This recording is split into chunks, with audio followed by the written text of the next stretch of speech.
दोस्तों, शुमाली अफ्रीका के अहम इस्लामी मुल्क अलजज़ायर को साम्राज्यी कुव्वतों से आज़ादी दिलवाकर अवामी जमहूरिया अलजज़ायर के नाम एक अजीम मुमलिकत का तशख़्ख़ुस देने वाले कैद का नाम अहमद बिन बेला है। अलजज़ायर जो रकबा के एतबार से बहरे रूम पर वाक़िअ बरे आज़म अफ्रीका में सूडान के बाद दूसरा बड़ा और दुनिया का 11वां मुल्क है, जिस पर 1830 में फ्रांसीसी हुकूमत ने कब्जा कर लिया और 1962 तक अलजज़ायर के मुसलमानों को ज़ेरे तसल्लुत रखा। अलजज़ायर के मुसलमानों ने फ्रांसीसी तसल्लुत से आज़ादी के लिए जद्दोजहद में नाकाबिले बयान जुल्म व बर्बरियत का सामना किया और बेशुमार इंसानी जानों की कुर्बानी पेश की। अलजज़ायर पर फ्रांस के 132 साल के जबरी तसल्लुत के दौरान लातादाद फ्रांसीसी खानदान अलजज़ायर में जाकर आबाद हो गए और उन्होंने अलजज़ायर को अपना मुस्तकिल मस्कन तस्वुर कर लिया, बल्कि अलजज़ायर को अपने अलग नाम से पुकारने की बजाय फ्रांसीसियों ने इस मुल्क को फ्रांसीसी अलजज़ायर का नाम दे दिया। फ्रांसीसी हर कीमत पर अलजज़ायर को अपने कब्जा में रखना चाहते थे और इस मकसद के लिए उन्होंने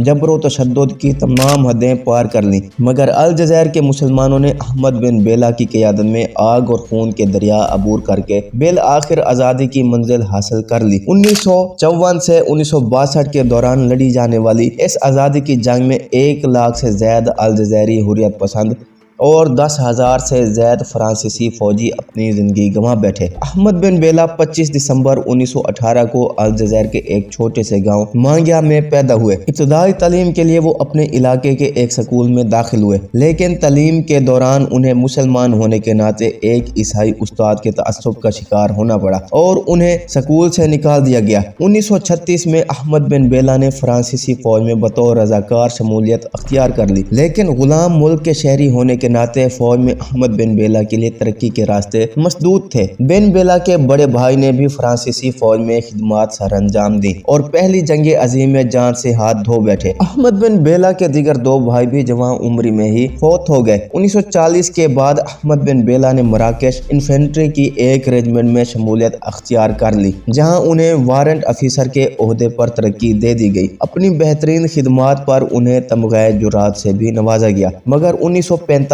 में अलजज़ायर के मुसलमानों के साथ फ्रांसीसी फौज के नारवा सलूक के बहस उन्होंने मुलाजमत से इस्तीफा दे दिया और नौ आबादियाती निज़ाम के खात्मा के लिए जद्दोजहद करने वाली एक खुफिया तंजीम के रुकन बन गए, जो बाद नेशनल लिबरेशन फ्रंट के नाम से मंजर आम पर आ गई। 1951 में अहमद बिन बेला को गिरफ्तार कर लिया गया और उन्हें 8 साल कैद बामुशक्कत की सजा सुनाई गई। अहमद बिन बेला जेल से फरार होने में कामयाब हो गए और पहले ट्यूनस और बाद मिस्र चले गए। मिस्र में क़याम के दौरान उन्हें इनकलाबी लीडर जमाल अब्दुल नासिर से कुर्बत का मौका मिला। 1954 में अलजज़ायर की जंग आज़ादी का जब बाज़ाब्ता आगाज हुआ, उस वक्त अहमद बिन बेला मिस्र के दारुल हुकूमत कहरा में मौजूद थे, मगर वो revolutionary committee of unity and action के 9 मेंबरान में से एक थे, जो नेशनल लिबरेशन फ्रंट के जरिए जंग आज़ादी की क़यादत कर रहे थे। 1956 में इन्हें एक फ़िज़ाई सफ़र के दौरान फ्रांसीसी जहाज़ों की मदद से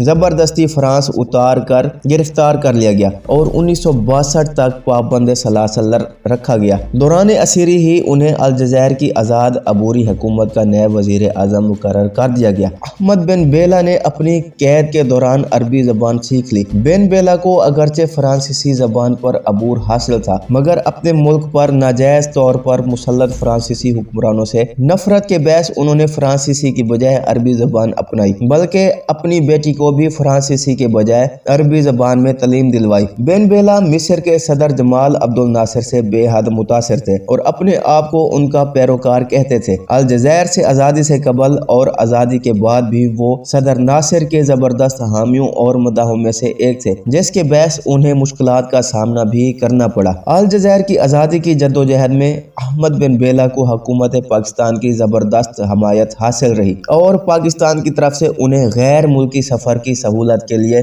डिप्लोमेटिक पासपोर्ट जारी किया गया। 1980 में भी अलजज़ायर से जिला वतनी के वक्त उन्होंने پاکستانی پاسپورٹ کے ساتھ ہی سفر کیا۔ 1962 میں الجزائر کی آزادی کے اعلان پر بن بیلا کی شہرت آسمان کو چھونے لگی اور ان کی عوامی حمایت میں زبردست اضافہ ہو گیا اور فوج میں بھی انہیں خاطر خواہ پذیرائی حاصل ہو گئی۔ ستمبر 1962 تک احمد بن بیلا نے الجزائر کے تمام علاقوں پر عملاً کنٹرول حاصل کر لیا اور 20 ستمبر 1962 کو ہونے والے انتخابات میں کامیابی حاصل کرتے ہوئے وزیر اعظم بن گئے۔ 29 ستمبر 1962 کو اقوام متحدہ نے احمد بن بیلا کو الجزائر کا منتخب حکمران تسلیم کر لیا اور الجزائر کو بطور آزاد مملکت کے 8 اکتوبر 1962 کو اقوام متحدہ کا 109واں رکن بنا لیا۔ 1963 میں احمد بن بیلا الجزائر کے بلا مقابلہ صدر منتخب ہو گئے۔ احمد بن بیلا نے الجزائر کو ایک خوشحال، ترقی یافتہ اور دفاعی لحاظ سے طاقتور ملک بنانے کے لیے مختصر وقت میں متعدد انقلابی اصلاحات متعارف کروائیں۔ 19 جون 1965 کو احمد بن بیلا کو ان کے اپنے بنائے ہوئے وزیر دفاع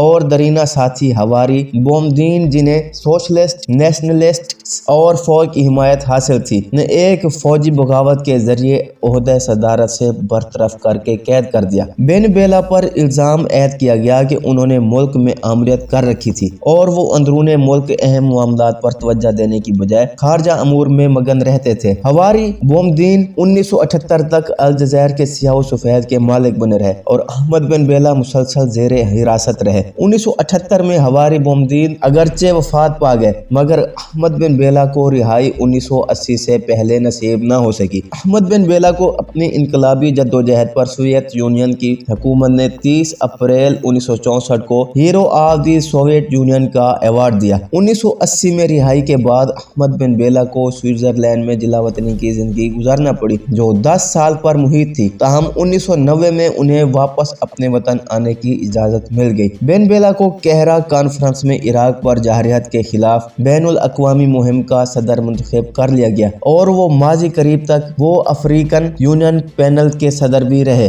احمد بن بیلا اپنی زندگی کے اختتام تک سیاسی اور سماجی سرگرمیوں میں بھرپور حصہ لیتے رہے۔ وہ الجزائر میں مروجہ یک جماعتی نظام کے خلاف آواز اٹھاتے رہے۔ وہ اپنے ملک میں مکمل جمہوریت دیکھنے کے خواہش مند تھے۔ اگرچہ بن بیلا کی شخصیت اور افکار کے بارے میں بہت سے لوگ متضاد خیالات رکھتے ہیں مگر پوری دنیا میں انہیں نو آبادیاتی اور سامراجی نظام کے خلاف عظیم جدوجہد کرنے والے ہیرو کے طور پر تحسین کی نظروں سے دیکھا جاتا ہے اور عرب دنیا میں بن بیلا کو ایک پرجوش اور حقیقی عرب قوم پرست کے طور پر یاد کیا جاتا ہے۔ فروری 2012 میں بن بیلا کو میڈیکل چیک اپ کے لیے ہسپتال داخل کروایا گیا۔ اس دوران پورے ملک میں افواہ پھیل گئی کہ بن بیلا اپنے خالق کے حقیقی سے جا ملے ہیں، تاہم ان کے خاندان نے ان کی وفات کی تردید کر دی۔ 11 اپریل 2012 کو بن بیلا الجزائر میں واقع اپنے آبائی گھر میں وفات پا گئے۔ وفات کے وقت ان کی عمر 64 برس تھی۔ 12 اپریل کو بن بیلا کا جسد خاکی دیدار عام کے لیے رکھا گیا جبکہ 13 اپریل کو ان کی باضابطہ تدفین کر دی گئی۔ الجزائر کی حکومت نے احمد بن بیلا کی قومی خدمات کے اعتراف میں ان کی وفات پر قومی سطح پر 8 روز سوگ کا اعلان کیا۔